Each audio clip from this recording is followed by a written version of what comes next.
नमस्कार, बहुत बहुत स्वागत है आप सभी का डीडी न्यूज के इस खास कार्यक्रम में। इस वक्त में मैं हूं निखिल सिंह और क्या है इस वक्त की बड़ी खबरें जिनके बारे में विस्तार से जानने समझने को लेकर आपके मन में आक्रोश है, आपके मन में जिज्ञासा है, और किन खबरों को लेकर आपके मन में आक्रोश भी आता है, किन खबरों को लेकर आपके मन में गुस्सा आता है और किन को लेकर आपको रिएक्शन देने की इच्छा होती है। इन सब खबरों के मायने क्या है इनके पीछे का एजेंडा, हम आपसे चर्चा करेंगे।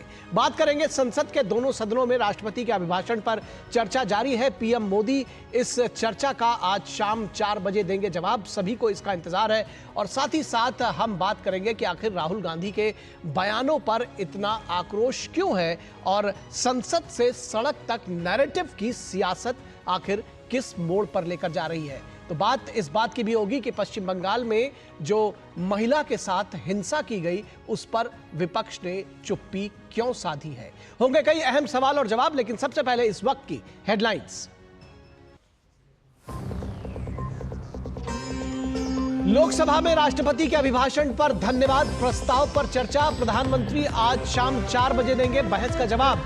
चर्चा में उठाए गए मुद्दों पर रखेंगे सरकार का पक्ष।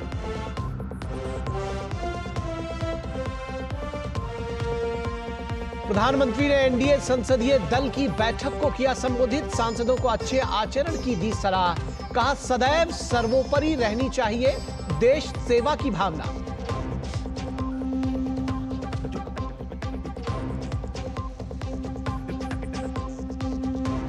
राहुल गांधी के पहले सत्र के पहले भाषण में कई विवादास्पद टिप्पणियों को रिकॉर्ड से किया गया बाहर। उनके भ्रामक तथ्यों पर उठ रहे सवाल। धर्म गुरुओं ने भी राहुल गांधी से की माफी की मांग। बीजेपी का आरोप, राहुल गांधी ने तुष्टीकरण की सारी हदें पार की।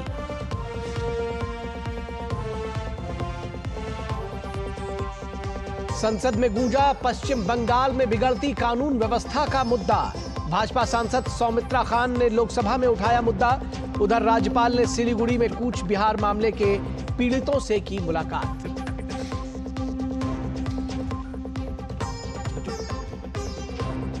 और शराब नीति में गिरफ्तार अरविंद केजरीवाल की याचिका पर दिल्ली हाईकोर्ट में सुनवाई आज। सीबीआई द्वारा गिरफ्तार और 3 दिन की हिरासत को दी है चुनौती।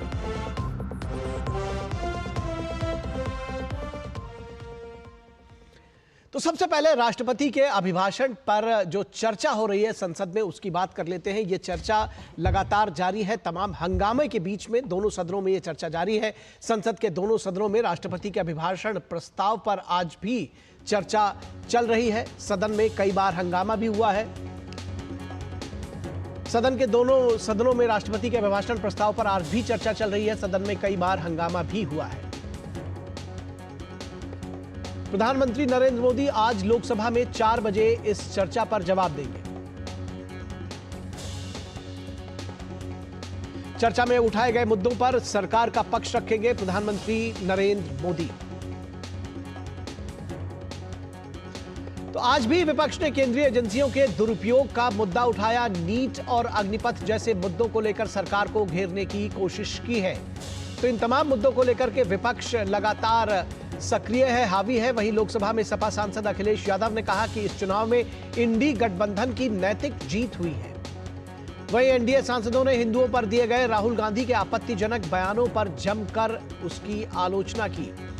एनडीए सांसदों ने राहुल गांधी समेत विपक्ष पर तमाम मुद्दों पर गलत बयानी करने और भ्रम फैलाने का आरोप लगाया। इससे पहले संसद भवन परिसर में एनडीए की संसदीय दल की बैठक हुई और इसमें एनडीए के सभी घटक दलों ने हिस्सा लिया। पीएम मोदी समेत सभी वरिष्ठ नेताओं ने इसमें हिस्सा लिया। जो एनडीए के बीजेपी के अलावा दूसरे दल हैं वो सभी उनके वरिष्ठ नेता इस बैठक में मौजूद रहे। और इस बैठक में प्रधानमंत्री ने पहली बार चुनकर आए सांसदों को अच्छे संसदीय आचरण को अपनाने का मंत्र दिया। कहा अच्छा संसदीय आचरण अपनाइए। और प्रधानमंत्री नरेंद्र मोदी ने सांसदों से कहा कि हम देश सेवा के लिए आए हैं और देश सेवा ही सर्वोपरि है। प्रधानमंत्री ने सांसदों को अपनी रुचि के अनुसार विकास के नए स्रोतों पर काम करने का आग्रह किया।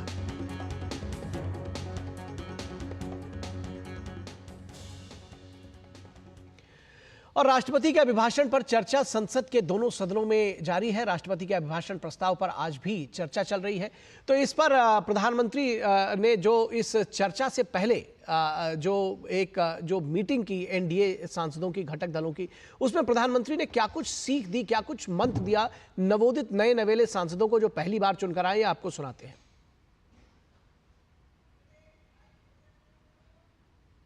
आज एनडीए पार्लियामेंट्री पार्टी का पहला बैठक हुआ और एनडीए के जितने भी नेता हैं और सदस्यों की ओर से आदरणीय प्रधानमंत्री जी को ऐतिहासिक तीसरी बार प्रधानमंत्री बनने पर फूलमाला के साथ अभिनंदन स्वागत किया गया, क्योंकि ये पहला बैठक था और हमारे पास हाउस का जो बिजनेस है राज्यसभा लोकसभा का एक सीमित है।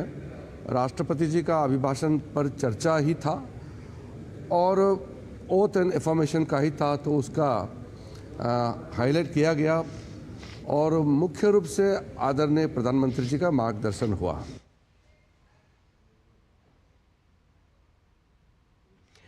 और इस पूरी खबर पर बातचीत करने के लिए हमारे साथ हमारे संवाददाता शैलेंद्र मिश्रा मौजूद हैं। शैलेंद्र, अभी आपने सुना कि किरेन रिजिजू ने इस जो प्रधानमंत्री नरेंद्र मोदी ने नए सांसदों को जो सीख दी है, जो जीत कर पहली बार आए हैं, उनको संसदीय आचरण कैसे किया जाए इसका मंत्र दिया है। तो यह समझने की जरूरत है कि संसद में आचरण कैसा हो, जो बात बोली जाए वो किसी को ठेस ना पहुंचाए और कम से कम गलत बयानी तो ना ही की जाए। तो इसको लेकर के दरअसल आप इशारा मेरा समझ रहे होंगे, मैं खुलकर कह रहा हूं, जो राहुल गांधी के तमाम बयानों को लेकर के चर्चा हो रही है, उस बीच में भी आज जो ये पूरी चर्चा है वो जारी है। क्या कुछ जानकारी आप हमको देंगे संसद भवन परिसर से? निखिल, देखिए, आज जब एनडीए सांसदों की बैठक हो रही थी और प्रधानमंत्री नरेंद्र मोदी ने उस बैठक में राहुल गांधी का नाम या फिर कल जो भाषण राहुल गांधी ने लिया था उसको लेकर सीधे तौर पर जिक्र तो नहीं किया, लेकिन ये बहुत स्पष्ट तौर पर कहा कि एनडीए सांसदों को संसदीय मर्यादा का ध्यान रखना चाहिए और संसद की कार्रवाई में जो महत्वपूर्ण मुद्दे हैं उसमें एक अपनी रुचि के मुताबिक वो अपने अपने विषयों को उस पर फोकस करें। आप देखें कि कई बार कुछ बातें ना कहकर भी बहुत अच्छे तरीके से एक तरह कहें तो इशारा उसका मिल जाता है। उस पर हम देखते हैं कि उसके निहितार्थ निकाले जाते हैं कि संसद में, संसदीय कार्रवाई में, संसदीय लोकतंत्र में जो सांसदों का आचरण है वो बहुत महत्वपूर्ण है कि वो संसदीय गरिमा का ख्याल रखें और संसद में अगर कोई वो बात कहते हैं, कोई आरोप लगाते हैं तो उस पर तथ्यों पर भी उनको ख्याल रखना चाहिए, क्योंकि किसी जनसभा में भाषण देना और संसद के अंदर भाषण देने में एक फ़र्क है। और ख़ासतौर पर जब नेता विपक्ष लोकसभा कोई बात कह रहे हो और कोई आरोप अगर वो सत्ता पक्ष पर लगा रहे तो उसमें सत्यता होनी चाहिए और उस आंकड़ों में या फिर जिस आधार पर वो आरोप लगा रहे हैं वो एक तरह से सही होने चाहिए। आज जो हमने देखा कि जब बहस हो रही है, जो चर्चा हो रही है शैलेंद्र, उसके विषय में भी हम जानना चाहेंगे, क्योंकि जो दोनों पक्ष हैं वो अपनी अपनी बात रख रहे हैं। उसमें कई बार ये बात सामने आ रही है कि जो तथ्य रखे जा रहे हैं, कम से कम संसद के पटल पर, जो संसद में जो बात बोली जा रही है वो सच होनी चाहिए। निश्चित तौर पर आप देखिए कि कल राज्यसभा में दोपहर के बाद जवाब होना है प्रधानमंत्री नरेंद्र मोदी का धन्यवाद प्रस्ताव पर जो चर्चा हो रही है, और आज 4 बजे लोकसभा में जवाब होना। और हमने देखा है कि अखिलेश यादव विपक्ष की तरफ से, कल्याण बनर्जी ने अपनी बात रखी है, बीजेपी की तरफ से सौमित्रा खान ने अपनी बात रखी, दिलीप सैकिया बीजेपी की तरफ से बोले। पश्चिम बंगाल को लेकर हमने देखा कि बहुत एक तरह से आरोप प्रत्यारोप भी इस चर्चा के दौरान देखने को मिला। अनुराग ठाकुर बीच में सदन की अनुमति के साथ खड़े हुए विपक्ष के आरोपों का जवाब दिया।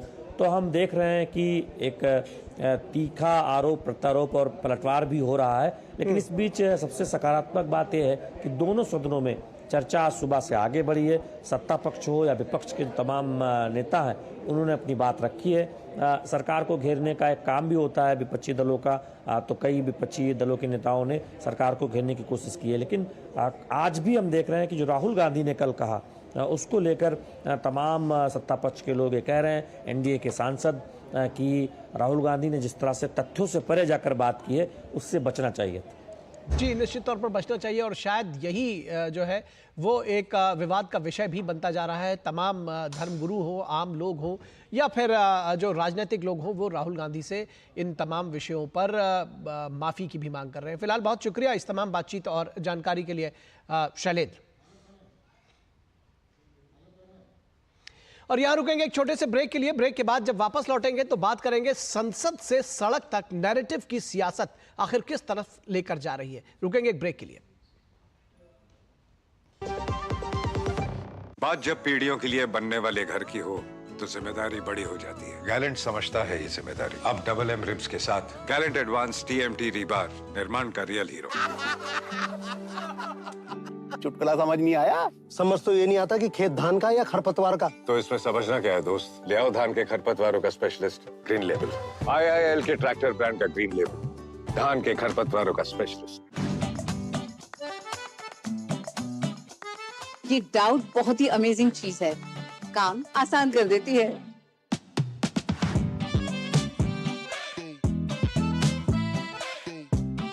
अब जिस पे भी डाउट है वो तो ऑटोमेटिकली आउट है। लेकिन मुथूट फाइनेंस से गोल्ड लोन लेते हुए कोई डाउट नहीं है, क्योंकि यहाँ है पूरी ट्रांसपेरेंसी, 100% भरोसा और सुरक्षा। तभी तो मुथूट फाइनेंस है भरोसा इंडिया का। मुथूट फाइनेंस, इंडिया का number 1 most trusted financial services brand. तो गोल्ड लोन लेने के लिए कॉल करें 1-800-313-1212।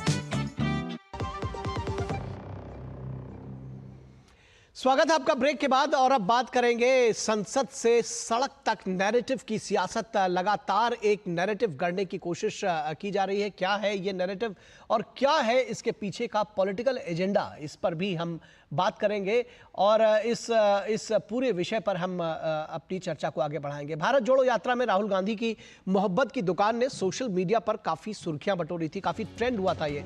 संसद में राहुल गांधी का हिंदुओं को हिंसक कहने वाला विवादित बयान सोशल मीडिया पर सबसे ज्यादा ट्रेंड कर रहा है। लोकसभा में प्रतिपक्ष के नेता राहुल गांधी ने अभय मुद्रा के बारे में बताते हुए कहा था कि डरो मत, डराओ मत। उन्होंने अभय मुद्रा के बारे में बताया था। उन्होंने कहा कि जो लोग अपने आप को हिंदू कहते हैं वो 24 घंटे हिंसा हिंसा नफरत नफरत करते हैं।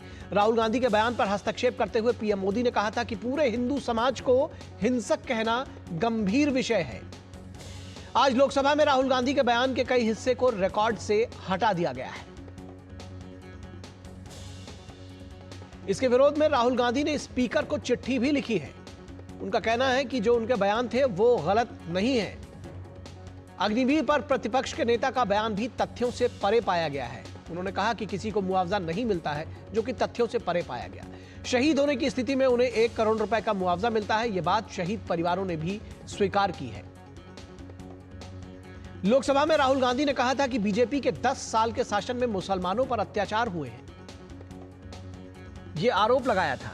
बीजेपी ने जवाब देते हुए कहा कि सबसे ज्यादा दंगे कांग्रेस शासनकाल के दौरान हुए हैं और ये आंकड़े इस बात की तस्दीक करते हैं। राहुल गांधी ने अयोध्या पुनर्निर्माण में लोगों को मुआवजा न मिलने को हार की वजह बताया था।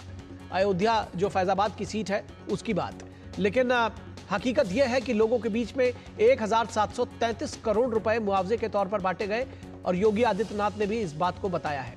प्रतिदिन 3 लाख से ज्यादा तीर्थयात्री अयोध्या पहुंच रहे हैं, तो वहां का जो इकोनॉमी है किस तरह से ग्रो कर रहा है ये भी समझने की जरूरत है। अयोध्या के इंफ्रास्ट्रक्चर पर 50,000 करोड़ रुपए से ज्यादा खर्च किए गए हैं। इस बीच राहुल गांधी के हिंदुओं पर आपत्तिजनक बयान को लेकर भारतीय जनता युवा मोर्चा ने विरोध जताया है। भारतीय जनता युवा मोर्चा के कार्यकर्ता देश भर के कांग्रेस दफ्तरों पर विरोध प्रदर्शन कर रहे हैं।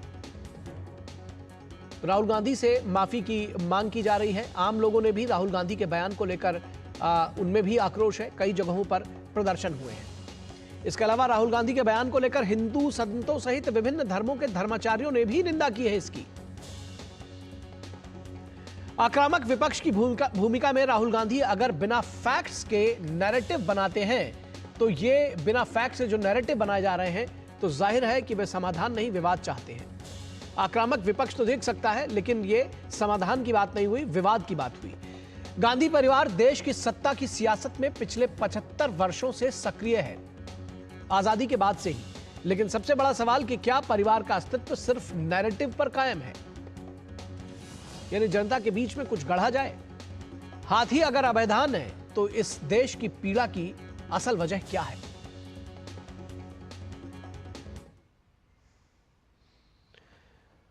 और इस मुद्दे पर राहुल गांधी ने क्या कुछ कहा है, सबसे पहले आइए आपको सुनाते हैं। मोदी जी की दुनिया में सच्चाई एक्सपंज हो सकती है, मगर रियलिटी में सच्चाई एक्सपंज नहीं हो सकती है। जो मैंने कहा था, जो मैंने कहना था, मैंने कह दिया, वो सच्चाई है। और एक्सपंज करें, जितना करना है करें, सच्चाई सच्चाई होती है। जो लोग अपने आप को हिंदू कहते हैं वो 24 घंटा हिंसा हिंसा हिंसा, नफरत नफरत नफरत, असत्य सत्य असत्य।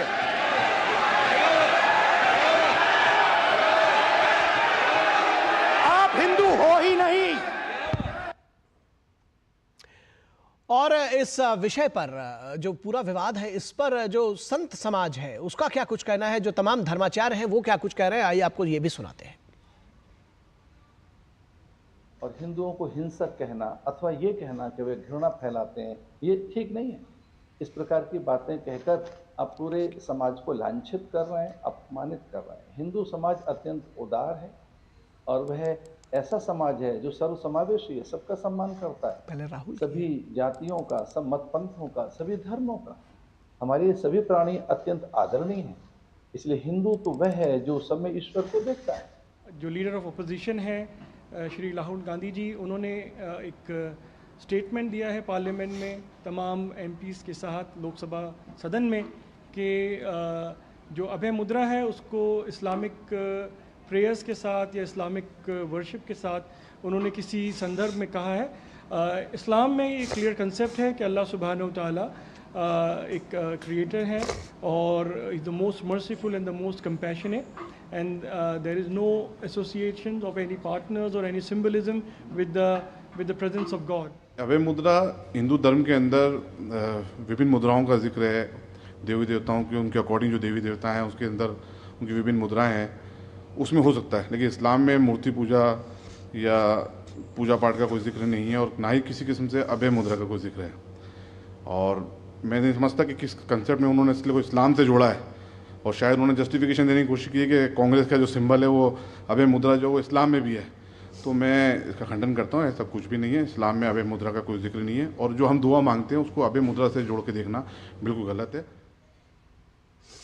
तो आपने सुना कि किस तरह से अभय मुद्रा को लेकर के और तमाम जो आपत्तिजनक बयान हिंदुओं को हिंसक बताने वाले थे उस पर जो धर्माचार्य हैं वो भी आक्रोशित हैं, जो आम लोग हैं वो भी आक्रोशित हैं, ऐसा लगता है, क्योंकि तमाम जगहों पर जो विरोध प्रदर्शन हो रहे हैं। अब बात करते हैं अग्निवीर को लेकर के क्या कुछ कहा राहुल गांधी ने। सबसे पहले ये आपको ये सुनाते हैं, उसके बाद उसके पर रिएक्शन क्या है ये भी आपको दिखाएंगे। छोटे से घर में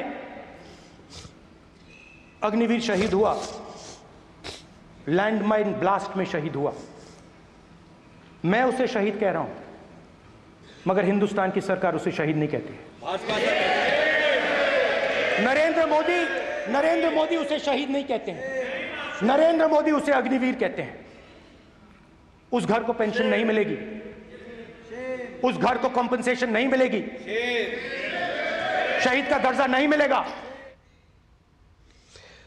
तो क्या सचमुच उस घर को कॉम्पनसेशन नहीं मिलेगी? क्या जो जिसकी बात वो कर रहे हैं राहुल गांधी, अश्विनी वैष्णव ने इसका जवाब दिया है, आइए ये भी सुनते हैं।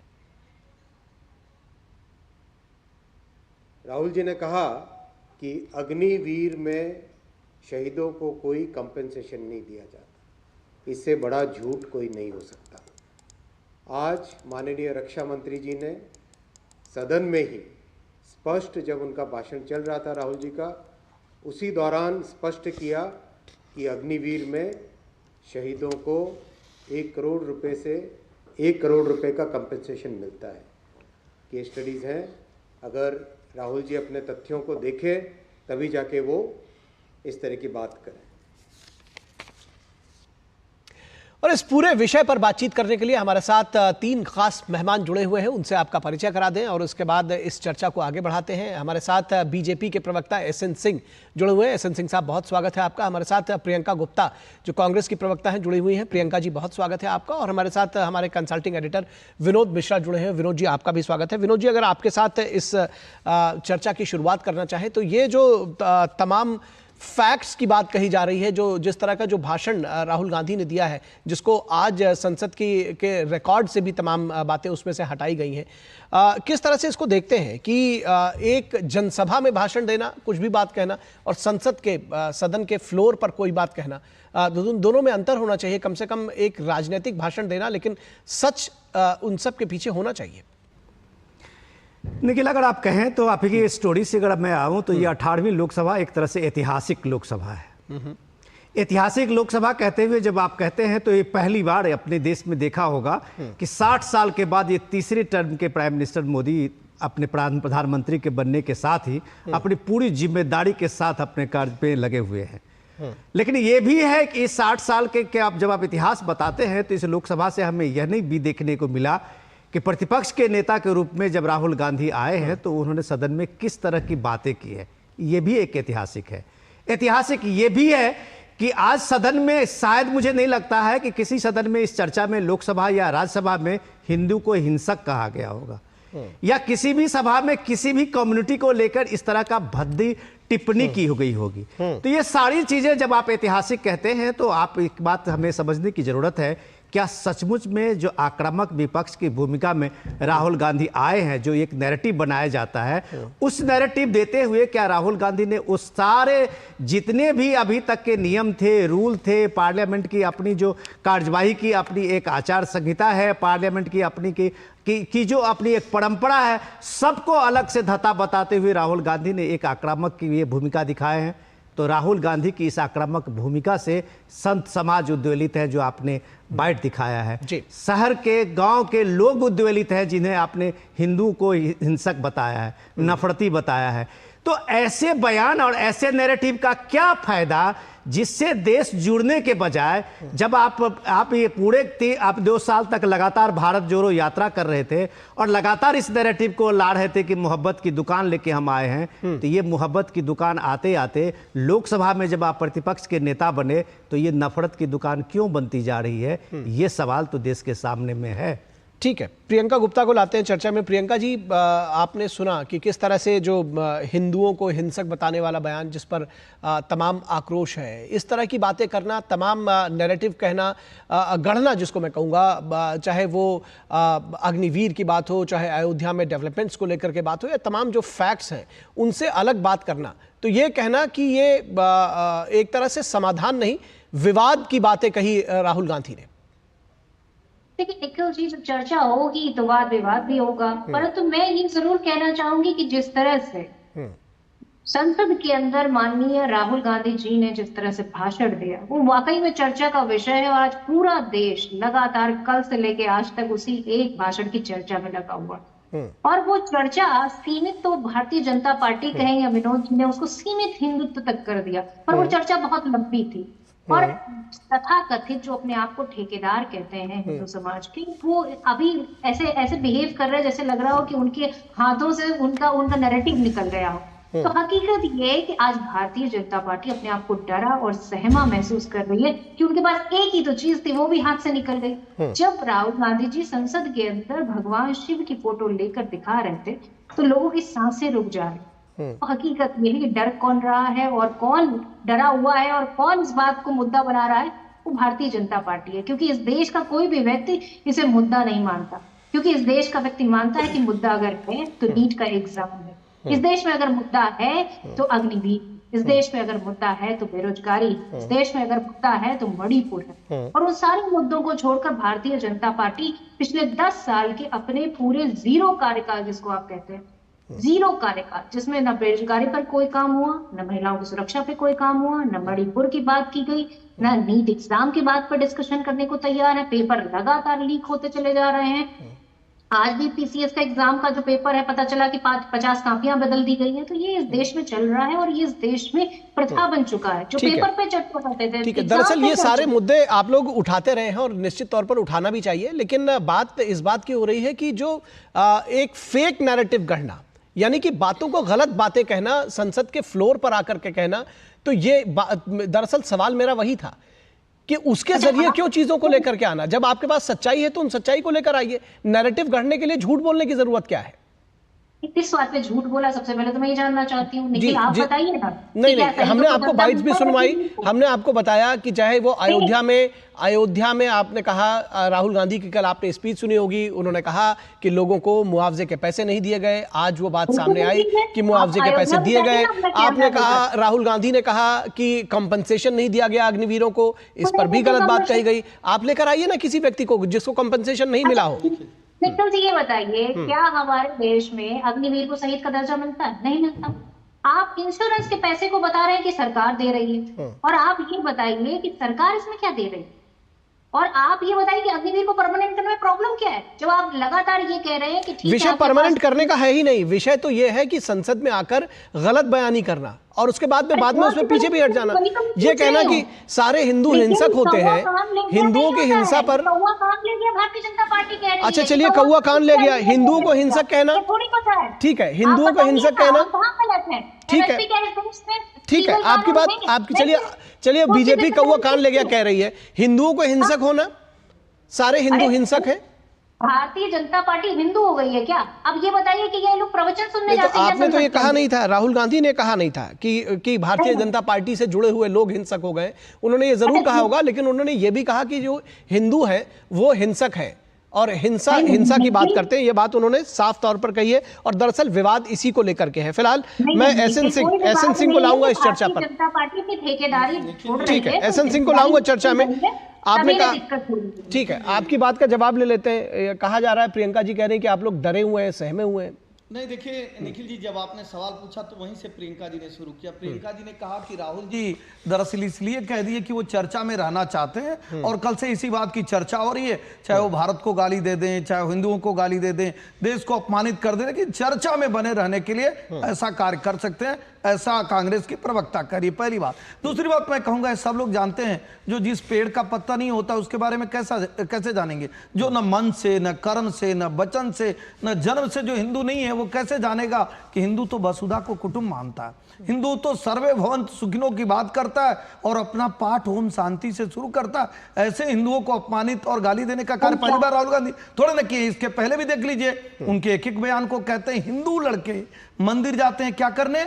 लड़की छेड़ने। उसके पहले कांग्रेस के लोग कहते हैं कि हिंदू तो आतंकवादी होता है। अरे भैया, ये सारा कालखंड आपके समय में हुआ, सिखों की हत्याएं आपके समय में हुई, सारे दंगे आपके समय में हुआ, जब एक साधारण सी देश की कुर्सी के लिए हिंदू मुसलमान का राइट करा के लगभग 30 लाख लोगों की हत्या करा के पंडित जवाहरलाल नेहरू भारत की कुर्सी पे बैठे। उस समय भी लोगों ने देखा, और उस समय भी लोगों ने देखा जो संसद पे हमला करता है, जो 26/11 की घटना को अंजाम देता है, उसके साथ भी राहुल गांधी खड़े हो जाते हैं और सोनिया जी रोती हैं। तो मुझे लगता है कि निश्चित तौर पे हमारी बात को सुनना होगा, सुनना चाहिए कि अगर आप जाते हैं गुजरात के किसी मंदिर में और वहां हिंदू वाले रजिस्टर में सिग्नेचर नहीं करते हैं, अपने आप को हिंदू नहीं मानते हैं, तो आपको हिंदुओं को अपमानित करने की कोई छूट नहीं मिली है। अब हमारी बारी आप सुनने के लिए तैयार ही नहीं है। अगर राहुल गांधी ने 140 करोड़ भारतीयों को अपमानित करने का कार्य किया है तो उनको शर्म आनी चाहिए, निंदा होनी चाहिए और उनको माफी मांगना चाहिए। हिंसा की बात आप कर रहे हैं, 4 दिन से सारे पत्रकार सवाल पूछ रहे हैं राहुल गांधी जी से, पश्चिम बंगाल में जो हिंसा हो रही है, जो हिंसा आपके कालखंड में कश्मीर में हुई, वो उस हिंसा पे आपने कभी नहीं बोला। तो मुझे लगता है चाहे इमरजेंसी के समय हिंसा हुई हो या 84 की हिंसा हुई हो, देश में जितनी हिंसा हुई, सभी हिंसाओं के जनक आदरणीय राहुल गांधी जी और उनके पार्टी के लोग रहे हैं। तो आप हिंदुओं को कृपया अपमानित करने का कार्य मत करिए। मैं वही कह रहा हूं प्रियंका जी, अब धैर्य से सुनिए ना। प्रियंका जी ने कहा बहुत सारे विषयों पे चर्चा होनी चाहिए। हाँ, चर्चा होनी चाहिए कि देश की जनता आज 10 साल के बाद एक दूसरे के ऊपर मत बोलिए। थी, आपको तो 40 अंक दी थी, लेकिन भारतीय जनता पार्टी मोदी जी के नेतृत्व में अच्छे कार्य करती है। अब देश की जनता ने जब मोदी जी को प्रधानमंत्री बना दिया, आप उस तरह के नैरेटिव को नहीं चला पाए, 8500 रुपए नहीं दे पा रहे हैं, तो आप गाली देने का कार्य करेंगे। संसद में मर्यादा की जगह मर्यादित आचरण, मर्यादित व्यवहार करना है, वहां भी राहुल गांधी जी झूठ बोल रहे हैं। अभी आपने प्रियंका जी से एक सवाल पूछा कि राहुल गांधी जी ये कह रहे हैं कि अग्निवीरों को मरने के बाद उनको जो है पैसा नहीं मिलता है। एक अग्निवीर जो जिसकी मृत्यु हो जाती है, उसके पिता ने स्वयं कहा कि उसको पैसा मिला हुआ है। तो आप देश को कहां पे ले जाना चाहते हैं? आप झूठ बोल के 2-4 सीटें पा गए, इसका मतलब ये नहीं कि इस देश को आप उसमें हिंदू है। आपसे 4 सवाल प्रियंका जी यही जवाब दे दीजिए। चलिए प्रियंका जी सुनिए, हिंदुओं का धर्मांतरण होता है। प्रियंका जी 4 सवाल दे दीजिए, 4 सवालों का जवाब दे दीजिए ना। आप क्यों भाग रही है? लोग क्या सोचेंगे? आप एक अच्छी औरत है। एसएन सिंह जी एक मिनट, एक सवाल का जवाब इनसे पूछ लीजिए। आप एक सवाल का जवाब पूछिए। आप बताइए, धर्मांतरण जो हिंदुओं का धर्मांतरण होता है, उस पर कभी राहुल गांधी जी, आदरणीय प्रियंका जी जो यहाँ प्रवक्ता के तौर पर बैठी हैं, ये कभी बोले हैं? नहीं बोलेंगे। जब कभी हिंदुओं का गला कट जाता है, चाहे वो राजस्थान में, कभी ये बोलेंगे? नहीं बोलेंगे, क्योंकि सबके पीछे या तो कांग्रेस के लोग हैं या कांग्रेस समर्थित लोग हैं। ठीक है, आप लोग एक दिक्कत एक ये हो रही है, एक दिक्कत ये हो रही है प्रियंका जी आपके बीच में मैं लगातार बोलूंगा, कैसा लगेगा? आपने 1 मिनट भी, मैं ये देख रहा था, आपने 30 सेकंड भी एसएन सिंह को बोलने नहीं दिया। पूरे टाइम आप बोलती रही। आप जब बोल रही थी प्रियंका जी, कोई और नहीं बोल रहा था। ये दर्शक भी देख रहे हैं कि जब आप बोल रही थी तो कोई और नहीं बोल रहा था। आपने एसएन सिंह को 30 सेकंड्स भी नहीं बोलने दिया। आप लगातार उनके साथ रनिंग कमेंट्री करती रही। वो शायद सबको समझ में आ रहा है कि आप जो अपनी बात कहने के बाद दूसरे को सुनने का भी धैर्य रखिए, तभी इस चर्चा का मजा है, तभी आप अपनी बात भी कह पाएंगे। उसके बाद मैं जवाब दूंगी और धैर्य के साथ ये जवाब भी सुनेंगे। नहीं, तो आप कहां सुनेंगे? आपने इनको तो सुना ही नहीं। सुनेंगे आपके अंदर अगर राहुल गांधी जी की वही आत्मा आ गई है जो राहुल गांधी चलिए इस विषय को नहीं ले जाते हैं। नहीं, ठीक है। अब आप, मैं चाहूंगा कि आप क्यों सुनेगा? निश्चित तौर पे अपने वोट के लिए आप ऐसे कार्यों को करिए, चलिए आप ऐसे कार्यों को करते रहिए, लेकिन भारत के लोग आपको भरपूर जवाब देने वाले हैं। भारत के लोग, आदरणीय प्रियंका जी, आपको राहुल गांधी जी को जवाब देने के लिए। चलिए मैं इस चर्चा में मैं विरोध दिशा को लेकर आना चाह रहा हूं। ठीक है एसएन सिंह जी, आपकी बात आ गई। प्रियंका जी, आप भी लगातार बोलती रही, तो मैं मानता हूं कि आपने कुछ अपना जवाब दिया ही। आपने दोनों का टाइम लिया, खैर कोई बात नहीं है। मैं ये कह रहा हूं कि ये विनोद जी, जो हिंदुओं को हिंसक कहने का ये जो जिस तरह से राहुल गांधी ने संसद में कहा, इसके पीछे का क्या आप देखते हैं? क्या ये जो तुष्टीकरण का एजेंडा है वो वही अभी भी काम कर रहा है? देखिए, ये तो बीजेपी का आरोप है और सीधे आरोप निर्मला सीतारमण ने सीधा आरोप ने लगाया है। और आरोप का आप ये देखें कि उस आरोप में दम भी है। कोई ऐसा नहीं है कि बीजेपी के इस आरोप में कोई इलॉजिक बात है। आप जब ये सारे हिंदू देवी देवताओं के मूर्ति दिखा के ये बात साबित करना चाह रहे थे, अभय मुद्रा के साथ में आप कांग्रेस के जो सिंबल है हाथ, उसको भी ला रहे थे, तो ठीक बात है, आप अपनी नैरेटिव बनाइए। लेकिन आज जब एक बीजेपी के सांसद पूछ रहे थे छत्तीसगढ़ से कि महादेव का संसद में चित्र दिखाओगे और आप छत्तीसगढ़ में जाके उसी पे महादेव पे सट्टा चलाओगे, तो ये दोनों चीज़ें नहीं होती है। एक आस्था जहाँ है वहाँ आस्था का सम्मान होना चाहिए। मैं दूसरी बात, प्रियंका जी, हम लोग बहुत सीरियस टॉपिक पे हैं। ये संसद की मर्यादा और गरिमा के साथ साथ ये देश के सामने में एक सवाल भी है कि संसद चले और संसद की प्रक्रिया में जब देश को क्या मिले, यह बात भी देश के लोग बार बार ये समझने की कोशिश करेंगे कि ये संसद, ये जो इतनी जो कार्रवाई हो रही है, उस संसद की इस कार्रवाई से देश को क्या मिलने वाला है। उसके अगर सवाल मिलने वाले प्रतिपक्ष के नेता अगर राष्ट्रपति के अभिभाषण पे, सवाल राष्ट्रपति के अभिभाषण का है प्रियंका जी, वो राष्ट्रपति जिससे लोकसभा और राज्यसभा उनके पद में निहित है, और उसके मर्यादा और उसके सम्मान में जब राष्ट्रपति के धन्यवाद प्रस्ताव पे आप चर्चा करते हैं, तो शायद इसने कभी नहीं इस तरह की चर्चा देखी होगी जो आपने कल संसद में हम लोगों ने लोकसभा में देखी। ये बात है, सवाल ये है। सवाल ये भी है कि आप नैरेटिव बनाइए, आप संविधान को दिखाते हुए नैरेटिव बनाइए। अब ये ठीक है, आपका नैरेटिव चल जाता है, आपका नैरेटिव नहीं चलता है, बीजेपी का कहीं नैरेटिव चलता है, बीजेपी कहीं नैरेटिव नहीं चलता है। लेकिन सवाल ये है कि उस नैरेटिव में जब अभयदान की बात आप करते हैं, डरो मत, डराओ मत की बात नहीं कहते हैं, तो कल ही जब पश्चिम बंगाल में एक औरत को जिस तरह से पीटा जा रहा था भीड़ के उसमें, और जब उसमें एक एमएलए वहां तर्क दे रहे थे टीएमसी का कि ये शरीयत में हम लोगों के यहाँ मुस्लिम राष्ट्र में चलता है, ये मामूली सी बात है, तो ये अभयदान वहां कहाँ चला गया? क्यों नहीं उस महिला के लिए आवाज उठी?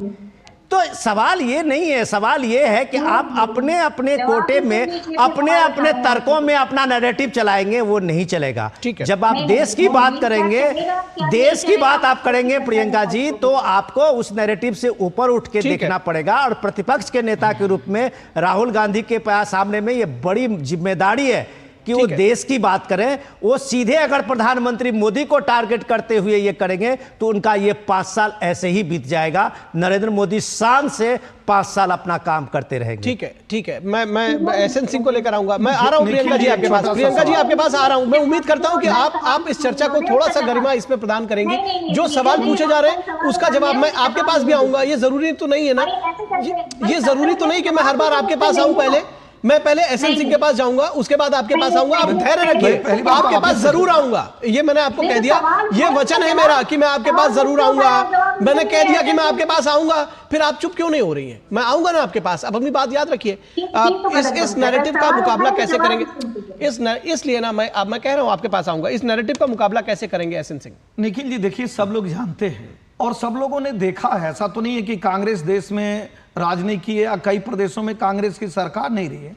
और कांग्रेस के लोगों के बयान को भी लोग देखे हैं कि कांग्रेस के लोग ही कहते थे हिंदू आतंकवादी होते हैं। 26/11 की घटना में AR अंतुले साहब का बयान है, इनके उस समय के तत्कालीन होम मिनिस्टर साहब का बयान है, दिग्विजय सिंह का बयान है। और मैं तो कहूंगा आदरणीय राहुल गांधी जी जिनकी ये बात कर रही थी, आज राहुल गांधी जी हिंदू हिंसक होते तो आप जिस तरह के बयान बार बार देते हैं, संसद भवन में भी देते हैं और उसके बाहर भी देते हैं, तो मुझे नहीं लगता कि अगर दूसरे कौम के बारे में इस तरह का आप बयान देते तो सुरक्षित रह जाते।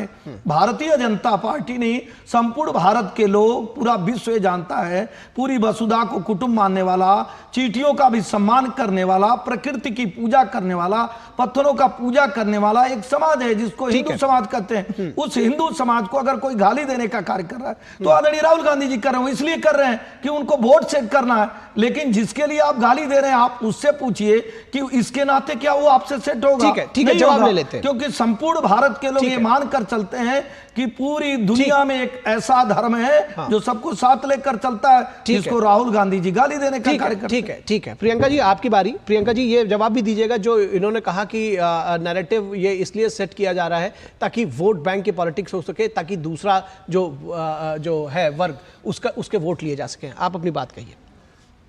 ठीक है, विनोद जी छत्तीसगढ़ का एग्जाम्पल दे रहे थे। अभी छत्तीसगढ़ में किसकी सरकार? भारतीय जनता पार्टी की डबल इंजन की सरकार है। अरे छत्तीसगढ़ में आपके कालखंड के बारे में इन्होंने पूछा, जेम घोटाला जो हुआ, महादेवा ऐप के बारे में पूछा कि उस समय महादेव जी का नाम क्यों नहीं लिया। आपके बारे में पूछा गया कि गुजरात में आपके राहुल गांधी जी जब जाते हैं तो मंदिर में उस रजिस्टर में क्यों सिग्नेचर करते हैं? ठीक है, अहमद पटेल जी के साथ जाते हैं और ऐसे रजिस्टर में सिग्नेचर करते हैं ताकि उनको हिंदू ना कहा जाए। तो जब आप तय ही नहीं कर पा रहे हैं कि आप हिंदू हैं, मुस्लिम हैं, सिख हैं, ईसाई हैं, आप कुछ तो फिक्स करिए। प्रियंका जी से सिर्फ ये पूछिए राहुल गांधी जी हैं क्या? प्रियंका जी से पूछिए राहुल गांधी जी क्या है? प्रियंका जी आप बताइए राहुल गांधी जी हिंदू हैं कि नहीं?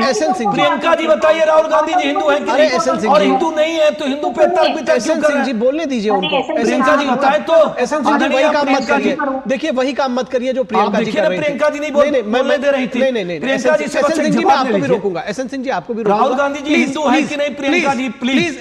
एसएन जी प्लीज ऐसा मत करिए। जो काम प्रियंका जी ने किया कम से कम बदला तो मत चुकाइए। प्रियंका जी को बोलने दीजिए। प्रियंका जी थोड़ा शॉर्ट में करिएगा क्योंकि इस विवाद में हमारा काफी विषय चला, धर्म को अपनाते हैं कोई बता के जाइए। ठीक है, वो सब बताएंगे, आप उनको बोलने तो दीजिए राहुल गांधी। ठीक है, देखिए राहुल गांधी जी लोकतंत्र के मंदिर में खड़े थे और वो सबसे ज्यादा आस्था का प्लेस है। आप सोचिए करोड़ों देशवासी वहां वोट देकर अपना सांसद भेजते हैं और उस संसद के अंदर उन्होंने भगवान शिव की फोटो ले जाकर ये बताया कि मैं इस शक्ति में विश्वास रखता हूँ और अभय यही इस देश का और यही इस देश की पूरे संस्कृति। देश ने देखा है वोट जी, पार आप- कैश, एक वोट पार ही कैश को संस्कृति सभी ने है, देखा है बोलने दीजिए, आपका। खत्म करिए। EPA1 की सरकार को सबने देखा है, कैश पार वोट को लोगों से देखा है कि क्या क्या आपने किया। खत्म करिए इस इमरजेंसी चर्चा को। भी के कारणों इस चर्चा में को भी यही खत्म रहा करना है एसएन कि सिंह जी। आपकी सरकार को सत्ता में बना रहना था, अरे तो आप गाली दे रही हो, इमरजेंसी लगाए। सुनिए, ये जो भारतीय जनता पार्टी है, ये यहाँ आकर प्रवचन दे रही है, ये कह रही है कम से कम भारत का नाम तो ले रही हैं, भारत का नाम तो ले रही हैं। यहाँ भी हिंदुओं को गाली दे दीजिए। ठीक है, मुझे लगता है कि जिस तरह से चर्चा नहीं चलेगी, मुझे लगता है इस तरह से चर्चा नहीं चलेगी। बातें करते हैं, उसके बाद संसद में ही गालियां देते हैं। देखिए, एक दूसरे हिंदुओं को धर्म गाली एक देने धर्म का को- पर्याय एक सेंटेंस आप बोलिए, एक भुगतना सेंटेंस में आप पड़ेगा। चर्चा जी। मैं विनोद जी के पास आ रहा हूँ। विनोद जी, बड़ी बड़ी बातें कर रहे हैं, प्रवचन दे रहे हैं। अरे प्रवचन तब दीजिए जब कुछ करके दिखाइएगा अरे साहब। जाके ठीक है, सिखाइए ना राहुल जी को। चलिए, राहुल जी चलिए, को अब इस तरह से सिखाइए। चर्चा नहीं चलेगी। विनोद जी, आपके क्लोजिंग कमेंट्स मैं चाहूंगा आप दोनों लोग अब शांत रहें, क्योंकि मुझे लगता है ये चर्चा का तरीका हो नहीं सकता। राहुल जी ये का धर्म चर्चा क्या का है? तरीका हो नहीं सकता। विनोद जी, राहुल जी किस धर्म को मानते हैं? ठीक है। प्रियंका जी आपने बताया नहीं। मैं प्रियंका जी राहुल जी मजबूर का होऊंगा धर्म अगर मैं बताइए। कहूंगा कि ऑडियो दोनों लोगों की आउट की जाए। आपकी देशभक्ति जो पूरा चलिए, मैं इस चर्चा को ही समाप्त करता हूं। इस चर्चा को समाप्त करता हूं। दरअसल आप लोग शायद 1 to 1 एक दूसरे के ऊपर बोल रहे हैं, इसलिए जो चीजें हैं वो निकल कर नहीं आई, लेकिन ये बात जरूर है। एक चीज बताना चाहूँ जी, मैं, जी। प्रियंका जी को मैं जानता हूँ, हम लोग बरसों से कर रहे हैं इस डिबेट शो में, प्रोग्राम में आ रहे हैं, बहुत रिस्पेक्टेबल है और हम लोगों को अच्छा लगता है। प्रियंका जी, हम लोग किसी को ऐसा नहीं था कि कोई टारगेट करने के लिए इस सब सवाल को उठा रहे थे। हमारा इसमें ये दृष्टिकोण है प्रियंका जी कि ये नैरेटिव है। ऐसा नहीं कहे कि बीजेपी नैरेटिव नहीं चलाती है, बीजेपी का भी नैरेटिव है, कांग्रेस की भी नैरेटिव है, पूरा देश देख रहा है। ये पूरा इलेक्शन जो है वो सिर्फ नैरेटिव पे ही था, कहीं कुछ और नहीं था इस देश में, कहीं नहीं बिका, सिर्फ नैरेटिव बिका। सवाल है, हम इस देश की बात करते करते संसद की मर्यादा की बात करते हैं, संसद की परंपरा की बात करते हैं, राष्ट्रपति का अभिभाषण की बात करते हैं। तो आपका प्राइम मिनिस्टर मोदी के साथ में अगर राहुल गांधी का हो सकता है, लेकिन उसके बीच में अगर उसमें हिंदू आ जाए, उसमें धर्म आ जाए, उसमें आस्था आ जाए, तो ये सारी चीजें आने से लोगों में जरूर दिक्कत होगी। आज देश में जो आक्रोश है, अलग अलग जगह पे जो पुतले जल रहे हैं, प्रदर्शन हो रहे हैं, इसकी क्या जरूरत थी? जरूरत है आपको प्राइम मिनिस्टर मोदी को टारगेट करना है, तो प्राइम मिनिस्टर मोदी को अपनी ये करिए, आप इसके साथ पूरे इस चर्चा को समाप्त करेंगे। विनोद जी, को आपकी बात आ गई। निश्चित तौर पर तो जो नैरेटिव बनाना है वो नैरेटिव बनाए, लेकिन कम से कम जैसा विनोद जी कह रहे हैं कि कम से कम धर्म की बातें हैं, आस्था की बातें हैं, और जो बातें कहें वो फैक्ट के साथ बोली जाए, ये उम्मीद है। फिलहाल एसएन सिंह जी आपका, प्रियंका गुप्ता जी आपका और विनोद मिश्रा जी आपका बहुत शुक्रिया हमारे साथ जुड़ने के लिए। और उसके बाद बात करेंगे धर्मांतरण पर इलाहाबाद हाईकोर्ट की चिंता। आखिर कोर्ट क्यों हुआ चिंतित, इस पर चर्चा करेंगे, बात करेंगे, लेकिन रुकेंगे एक छोटे से ब्रेक के लिए। कहीं मत जाइएगा, जल्द हाजिर होंगे। बात जब पीढ़ियों के लिए बनने वाले घर की हो तो जिम्मेदारी बड़ी हो जाती है। गैलेंट समझता है ये जिम्मेदारी। अब डबल एम रिब्स के साथ गैलेंट एडवांस TMT रीबार निर्माण का रियल हीरो। ज्यादा उपज और भरपूर मुनाफा भी। दोनों मिलेंगे टोरी से। एक हाथ में खरपतवार की हार और दूसरे हाथ में ज्यादा पैदावार। समझे? IIL के ट्रैक्टर ब्रांड का टोरी। अब खरपतवार होगा हक्का बक्का, बढ़ेगा मक्का। ब्रेक के बाद एक बार फिर आप सभी का स्वागत है और अब बात करेंगे धर्मांतरण पर हाईकोर्ट की चिंता। इलाहाबाद हाईकोर्ट ने यूपी में आर्थिक रूप से कमजोर SC ST लोगों का ईसाई धर्म में अवैध धर्मांतरण पर रोक लगाने को कहा है। अदालत ने कहा इस पर तत्काल प्रभाव से रोक लगाई जानी चाहिए। इससे जुड़ा हुआ फैसला दिया है। हाईकोर्ट ने कहा कि बड़े पैमाने पर अवैध धर्मांतरण किया जा रहा है, इसे तत्काल रोका जाना चाहिए। हाईकोर्ट ने कहा कि लोगों को लालच देकर खेल जारी रहा तो देश की बहुसंख्यक आबादी एक दिन अल्पसंख्यक बन जाएगी। हाईकोर्ट ने इस पर चिंता जताई है। यह आदेश न्यायमूर्ति रोहित रंजन अग्रवाल ने उत्तर प्रदेश विधि विरुद्ध धर्म सपरिवर्तन प्रतिशोध अधिनियम 2021 के तहत दिया है।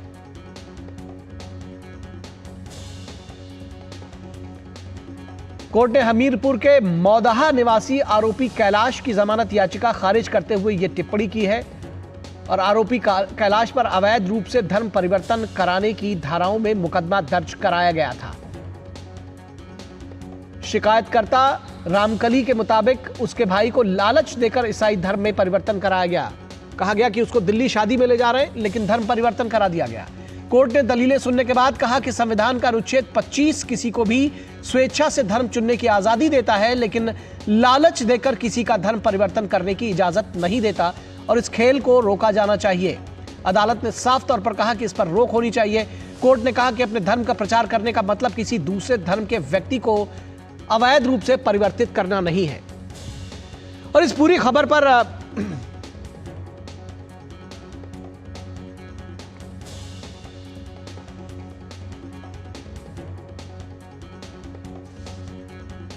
और इस मामले में जो एडवोकेट रहे हैं इस विषय से वो क्या कुछ कहते हैं, आइए पहले सबसे उनको सुनते हैं।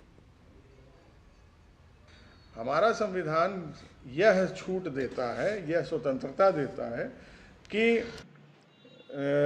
अभिव्यक्ति की स्वतंत्रता और धर्म के प्रचार प्रसार की स्वतंत्रता, लेकिन धर्म परिवर्तन दबाव में, प्रलोभन में या किसी अन्य वजह से वह प्रतिबंधित है, वह मान्य नहीं है और यह किसी भी देश में नहीं है।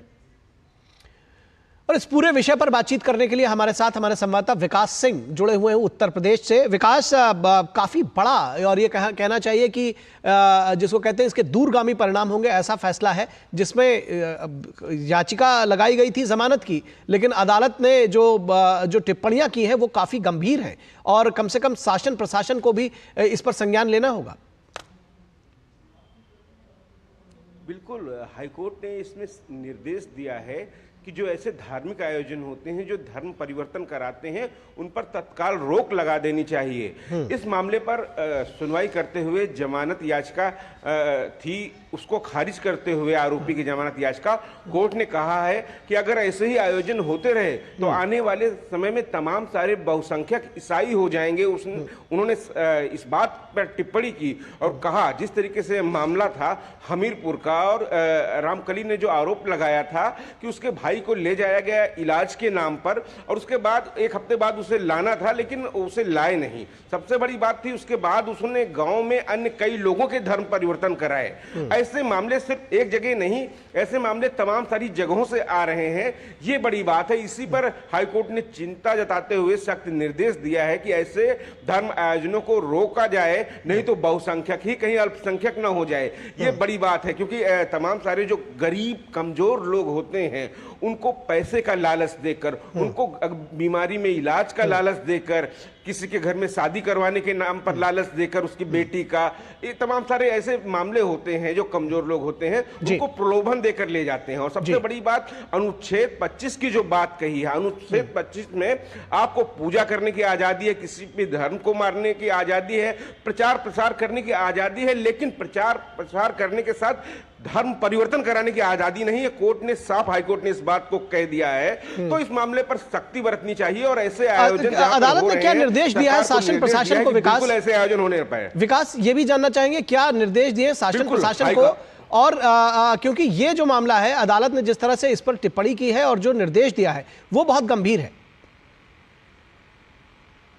बिल्कुल, हाईकोर्ट ने इस बात का निर्देश दिया है कि ऐसे धार्मिक आयोजन जहां पर धर्म परिवर्तन, मतांतरण करवाए जा रहे हैं, तत्काल ऐसे आयोजनों पर रोक लगाई जाए यहाँ पर। और कहीं ना कहीं जो आपकी आईबी होती है, इस तरीके से जो निगरानी रखती है, इंटेलिजेंस लोकल एलआईयू होती है, पुलिस व्यवस्था होती है, उसको ध्यान देना चाहिए कि कहीं गरीब कमजोर लोगों को बहला फुसला कर, प्रलोभन देकर आप उसका धर्म परिवर्तन तो नहीं करा रहे हैं। क्योंकि ये एक बड़ी बात होगी आने वाले समय में। अगर ये समस्या बनी रही तो गांव के गांव कहें, पूरे प्रदेश में उन्होंने बात कही कि एक बहुसंख्यक आबादी ही कहीं अल्पसंख्यक ना हो जाए। क्योंकि ऐसे गरीब कमजोर लोगों को लालच, सबसे बड़ी बात है उनकी मजबूरी का फायदा उठाकर आप उनको धर्म परिवर्तन कर रहे हैं, तो ये स्वीकार्य नहीं है, न ही संविधान में स्वीकार्य है, न ही समाज में स्वीकार्य है। जी, निश्चित तौर पर तो ये एक गंभीर विषय है जिस पर इलाहाबाद हाईकोर्ट ने भी अपनी टिप्पणी की है, अपना फैसला दिया है, निर्देश भी दिया है शासन प्रशासन को, उत्तर प्रदेश सरकार को। बहुत शुक्रिया इस तमाम बातचीत और जानकारी के लिए विकास। और बढ़ेंगे अगली खबर की तरफ जो है पश्चिम बंगाल से। पीड़ित महिला के इंसाफ पर खामोशी, आखिर क्यों एक वर्ग जो है वो खामोश है? क्यों एक जो राजनीतिक दलों का एक समूह है वो क्यों बंगाल की पीड़ित महिला पर अपनी चुप्पी साधे हुए है? क्या वो उसके नैरेटिव में फिट नहीं बैठती? वर्षों से एक महिला मुख्यमंत्री वाले राज्य बंगाल में बीच सड़क पर एक महिला का कपड़ा उतारकर पिटाई की गई और यह घटना मानवता को शर्मसार करने वाली है। निश्चित तौर पर मानवता को शर्मसार करती है घटना, और जहां इतनी बड़ी भीड़ के सामने, और भीड़ भी चुपचाप खड़ी हुई है, डर ऐसा है। लेकिन ममता बनर्जी की सरकार की खामोशी संविधान और लोकतंत्र की मर्यादा को कोने में सिसकने के लिए मजबूर करती है। अब पश्चिम बंगाल के गवर्नर सीवी आनंद बोस ने दिनाजपुर की पीड़िता से मिलकर उन्हें न्याय दिलाने का भरोसा दिया है। पश्चिम बंगाल के उत्तरी दिनाजपुर में एक महिला की निर्मम पिटाई का वीडियो सोशल मीडिया पर वायरल हो रहा है, लेकिन इसे शरिया कानून कहकर तालिबानी निजाम के फरमान को कुछ लोग जायज ठहरा रहे हैं। यह संविधान खतरे में नहीं है। संविधान की कॉपी लहराते हुए विपक्ष के नेताओं ने इस घटना पर चुप्पी साध रखी है। अब संविधान खतरे में नहीं है क्या? यह सवाल जरूर पूछा जाएगा ऐसे नेताओं से। विपक्ष के नेताओं ने इस घटना पर चुप्पी साधी है। बंगाल में चुनाव के बाद हिंसा का समर्थन लगता है ये यही दर्शाता है। टीएमसी के संरक्षण में स्थानीय नेता तजमुल, जिन्हें स्थानीय लोग जेसीबी कहते हैं, वो तुरंत न्याय देने के लिए कुख्यात हैं, इसीलिए उनका नाम जेसीबी है। तजमुल को जेसीबी कहा जाता है, वो तुरंत न्याय देते हैं। टीएमसी से अलग राय रखने के कारण महिला को अवैध संबंध के नाम पर लोगों के बीच में तजमुल ने बेरहमी से पीटा। तृणमूल के स्थानीय विधायक तजमुल के समर्थन में बयान दे रहे हैं, घटना का बचाव कर रहे हैं, तो ये उससे भी एक स्टेप और ज्यादा बुरा है। स्थानीय विधायक कहते हैं कि हमारे मुस्लिम राष्ट्र में कुछ कोड हैं जिसके तहत सजा दी जाती है। इसको समझने की जरूरत है, समझिएगा कि विधायक जी कह क्या रहे हैं। लेकिन यहां कुछ ज्यादा सजा हो गई। कह रहे हमारे मुस्लिम राष्ट्र में कुछ कोड हैं जिसके मुताबिक यह सजा दी गई। बीजेपी नेता इसे बंगाल में शरिया कानून लागू होने का आरोप लगाते हैं। क्या यह घटना संदेशखाली की याद नहीं दिला रही है?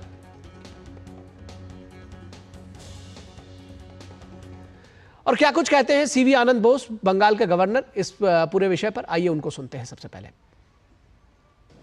This kind of a cruel situation should not be there.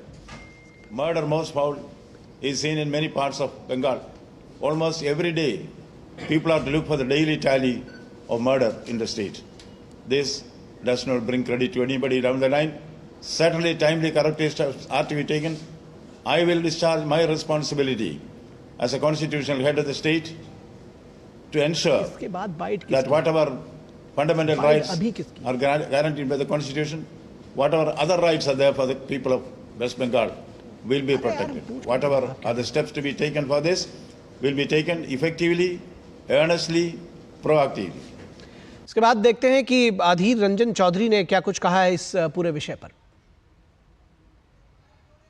Bengal में तो ऐसा नहीं था, मॉब लिंचिंग, मतलब लोग कानून अपना हाथ में ले लेते हैं और जो मर्जी वो करते जा रहे हैं। कल ये भी हो सकता है कि आप और हम इसके शिकार बन सकते हैं।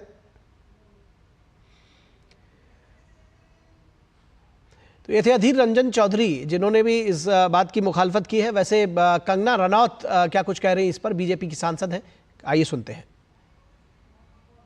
जो इंडी गठबंधन की साथी हैं, टीएमसी भी, ममता दीदी भी, तो मैं यही पूछना चाहती हूँ कि जो संविधान लेकर यहाँ पर रोज के रोज जो हैं ये लोग जितना भी ड्रामा कर रहे हैं, तो क्या संविधान में ये लिखा हुआ है कि अपनी मर्जी से जो है किसी भी स्टेट में आप शरिया लॉ लगा सकते हैं? उनके जो विधायक हैं वो कहते हैं कि हम एक मुस्लिम स्टेट हैं, तो क्या अपनी मर्जी से आप धर्म के आधार पर किसी भी स्टेट को जो है मुस्लिम निर्धारित कर सकते हैं, वहां पे शरिया लॉ लगा सकते हैं? तो राहुल गांधी जी को इसका जवाब देना चाहिए, क्योंकि टीएमसी भी जो है वो इंडी का ही एक हिस्सा है, तो उनके जो इंडी गठबंधन वाले they are answerable to this. तो राहुल गांधी से भी जवाब मांगा जा रहा है, इंडी गठबंधन से भी जवाब मांगा जा रहा है। हमारे संवाददाता प्रसेनजीत बख्शी इस पूरे विषय पर बातचीत करने के लिए कोलकाता से जुड़े हुए हैं। प्रसेनजीत, सबसे पहले तो आपसे जानना चाहेंगे कि ये शरिया कानून, मुस्लिम लॉ एक स्टेट में किस तरह से लागू हो सकता है? माननीय विधायक इस तरह की बात कैसे कह सकते हैं? इस पर भी चुप्पी साध रखती है ममता सरकार ने क्या? नहीं निखिल, बंगाल में मुसलमानों को तुष्ट करने के लिए कुछ भी कह सकता है कोई भी, और कुछ भी कर सकता है किसी जगह पे भी, और इसके कारण उनको शासन और प्रशासन की पूरी तरह से संरक्षण मिलेगा। और यही ऐसा ही एक परिस्थिति बना के दिए हैं ममता बनर्जी ने। मैं सीधी तरह से मुसलमान नाम ले रहा हूं इसीलिए क्योंकि ये जितने सारे घटना हो रहा है, इतने दिन तक पत्रकार होने के नाते हम हमारा एथिक बरकरार रखने की कोशिश करते हैं, लेकिन अगर प्रदेश की मुख्यमंत्री खुद मुसलमान हिंदू करके बात करते हैं और एक विधायक जब उन्हीं की पार्टी की जो शरिया कानून की बात करने की 24 घंटा बाद भी मुख्यमंत्री की तरफ से कोई बयान नहीं आना, तो हमारी तरफ से क्यों इस तरह से एथिक्स मेंटेन करने का जरूरत है? जरूरत मैं समझता हूं कि कुछ भी नहीं है, क्योंकि यहाँ पे तृणमूल कांग्रेस को 29 सीट मिलने की बात 2024 के चुनाव में ये समझ में आ गया, उसका जो वोटिंग पैटर्न, ये वोटिंग पैटर्न को एनालिसिस करने के बाद ये सिर्फ और सिर्फ मुसलमान लोगों को तृणमूल कांग्रेस को बचा के रखे है। इसीलिए चोपड़ा जैसी जगह जो विधानसभा में करीब 80% मुसलमान है, वहां पे शरिया कानून चल सकता है। ऐसा ही एक अपना चुप्पी, अपना मौन रहने से ममता बनर्जी ने इसके ऊपर मुहर लगा दिया है। अपना 24 घंटा तक मौन रहकर इसके ऊपर मुहर लगा दिया है प्रदेश की पुलिस मंत्री, प्रदेश की होम मिनिस्टर ममता बनर्जी ने। इसीलिए इस तरह की सिख शाहजहां से लेकर जेसीबी तक, जिसका नाम हो गया है जेसीबी, निखिल आप ये समझिए कि जेसीबी तो उसका नाम आज नहीं हुआ या कल नहीं हुआ। जेसीबी उसका नाम जो तुरंत न्याय दिला सकता है, मतलब तुरंत माटी काट के इधर से उधर फेंक सकता है जो जेसीबी, उस जेसीबी नाम पिछले कई सालों से है। तो पुलिस को क्या मालूम नहीं है? क्या उसका जो वहां पे तृणमूल की बाकी नेता है उनको मालूम नहीं है? क्या ममता बनर्जी, जिनको सब कुछ मालूम है कहां पे कौन सी अपना नेता वहां पे बम बनाने की काम करता है कि इसका नाम जेसीबी है, सब मालूम है ममता बनर्जी को, लेकिन आवाज उठाने की हिम्मत नहीं है उनको, क्योंकि उन्हीं की कंधे पे हाथ रखकर, पैर रखकर उनको ये चुनावी जो बैतरनी है ये पार करना है। निखिल जी, एक बात समझना चाहेंगे आपसे, जो ये पूरी घटना हुई है इस पर राज्य सरकार की प्रतिक्रिया, क्या कुछ गिरफ्तारियां हुई हैं, क्या इस मामले में कार्रवाई की जा रही है? और दूसरी बात, कांग्रेस और सीपीएम जो राज्य की दूसरी पार्टियां हैं, उनका क्या क्या रिएक्शन है इस पर? पहली बात तो यह है कि ये जेसीबी को गिरफ्तार कर लिया गया, लेकिन मुश्किल इस बात की है कि यहाँ पे भी मैं आपको बता दूं कि अगर संदेश खाली जैसा किसी पत्रकार ने वहां पे इस जेसीबी का कारतूस सामने लाते तो उस पत्रकार को गिरफ्तार किया जाता। लेकिन दुर्भाग्य की बात यह है वहां की पुलिस की और ममता बनर्जी की कि ये जो फुटेज है ये सोशल मीडिया में वायरल हो गया, इसीलिए किसी पत्रकार की गरेबल पे हाथ नहीं डाल पाया। तो इसीलिए पुलिस ने इस घटना घटने के बाद ये चुप रही, और बाद में जब ये वीडियो फुटेज सामने आ गया तो फिर जेसीबी को गिरफ्तार करने पे मजबूर हो गया। ये है कार्रवाई, पहली बात। दूसरी बात यह है कि आप अधीर चौधरी की बात सुनाया, लेकिन अधीर चौधरी का कोई अहमियत नहीं रह गया बंगाल में या पूरे कांग्रेस में, जिसकी नेता, आप भी कह रहे थे कुछ देर पहले, आपका चर्चा हम सुन रहे थे कि नेता प्रतिपक्ष के बारे में, तो नेता प्रतिपक्ष को पूछना चाहिए कि आप जो वो रेड बुक लहराते हैं, रेड बुक मतलब उनके हिसाब से संविधान की, लेकिन मेरे हिसाब से कम्युनिस्ट मैनिफेस्टो, तो ये रेड बुक जो वो लहराते हैं, उस रेड बुक की कहां पे लिखा है कि इस तरह से एक विधायक शरिया कानून बताने के बावजूद भी उनको गिरफ्तार नहीं किया जाएगा? तो यहाँ पे बेचारा अधीर रंजन चौधरी किसी तरह से अपना दाल रोटी सेक रहे हैं, पहली बात। दूसरी बात, वाम मोर्चे की बात करें, जो वाम मोर्चे की नेता 75 की इमरजेंसी के समय पे 19 महीना जेल में रह चुके हैं, उसी वाम मोर्चे के लोगों ने अब राहुल गांधी का सफाई देने के लिए, राहुल गांधी का पीठ थपथपाने के लिए जो कुछ भी बचा कुचा पार्लियामेंट में है वो है, और उसको सलाह देने के लिए है। तो हाल वाम मोर्चे का कांग्रेस का बंगाल में ऐसा ही है। निखिल जी, आम लोग, मैं उनके भी रिएक्शन जानना चाहूंगा। बीजेपी जरूर इसमें प्रोटेस्ट कर रही है, लेकिन और राज्यपाल महोदय ने घटना पर विजिट भी किया है, आप और जानकारी देंगे, लेकिन जो आम लोग हैं उनका क्या रिएक्शन है, क्योंकि ये बहुत गंभीर घटना है। देखिए, मैं आपको एक बात बता दूं, फिर से मैं बता रहा हूं, ये जो कहानी बताने की कोशिश हो रहा है ना कि बंगाल में 29 सीट तृणमूल कांग्रेस को मिल गया, बहुत बड़ा जीत है, देश में विरोधियों को 200 कितना 34 ऐसा कुछ सीट मिल गया, बहुत बड़ी जीत है। लेकिन बंगाल का अगर चुनाव के आंकड़े आप एनालाइज करके देखें तो सिर्फ मुसलमान वोटों की, मुसलमान विधानसभा की इलाका की छोड़ के सिर्फ 15 लाख की वोटों के अंतर से तृणमूल कांग्रेस का जीत हुई है। मतलब मैं ये कहना चाह रहा हूं कि जो बंगाल के लोग हैं, जो पढ़े लिखे लोग हैं, जिनके दिमाग में धर्म की बात घुसाया नहीं गया, उन लोगों ने भरपूर बीजेपी को वोट दिए हैं, भरपूर तृणमूल कांग्रेस के खिलाफ वोट दिए हैं। सिर्फ कुछ कुछ जगह पे 30-50 हजार वोटों के कारण तृणमूल कांग्रेस का जीत हुई है, बीजेपी का हार हुई है। तो इसीलिए मैं कहना चाह रहा हूं कि लोग ये सब के खिलाफ है, लोग काफी डरे हुए हैं बंगाल में कि अगर इस तरह की स्थिति धीरे संदेश खाली या चोपड़ा या कोच बिहार में होने लगे हैं, अगर लिंचिंग, मॉब लिंचिंग कोलकाता में हो सकता है, तो बंगाल की हालत कैसा बन चुके हैं और लॉ एंड ऑर्डर की स्थिति कैसा बन चुका है। निखिल जी, दूसरे राजनीतिक दल के जो कार्यकर्ता हैं उनके बारे में पूछना चाहेंगे, खासतौर पर बीजेपी, क्योंकि ये जो चुनाव के बाद हो रहा है उनको भी डराने की कोशिश की जा रही है। वो बीजेपी किस तरह से लड़ती हुई नजर आ रही है आपको? देखिए, बीजेपी की तरफ से जो कुछ भी, अभी विधानसभा खुला नहीं है, लेकिन फिर भी विधानसभा के अंदर, क्योंकि यहाँ पे जो विधायक है उनकी जो करतूत है वो काफी शर्मनाक है, इसीलिए जो महिला विधायक है बीजेपी की, उन्होंने आज धरना प्रदर्शन किया है विधानसभा के अंदर, और बीजेपी की तरफ से जगह जगह पर दबाव डालने की कोशिश किया जा रहा है कि इसके ऊपर एक बड़ी तरह से कोई कार्रवाई हो या उनकी तरफ से एक प्रोटेस्ट निकाला जाए, ऐसा कुछ किया जाए। वैसे अभी मौसम काफी खराब है और आज से बारिश की जो शुरुआत है, हो सकता है कि उसके कारण कुछ दिक्कतें आ जाए, लेकिन फिर भी बीजेपी की तरफ से पूरी की पूरी कोशिश है। और साथ में मैं ये कहना चाहूंगा कि कांग्रेस और वाम मोर्चे की जो निचले स्तर के लोग हैं वो भी इसमें शामिल होने के लिए तैयार है, क्योंकि वो समझ पा रहा है कि मालदा जैसे जगह पे, मुर्शिदाबाद जैसे जगह पे कांग्रेस और वाम मोर्चे की जो निचले स्तर की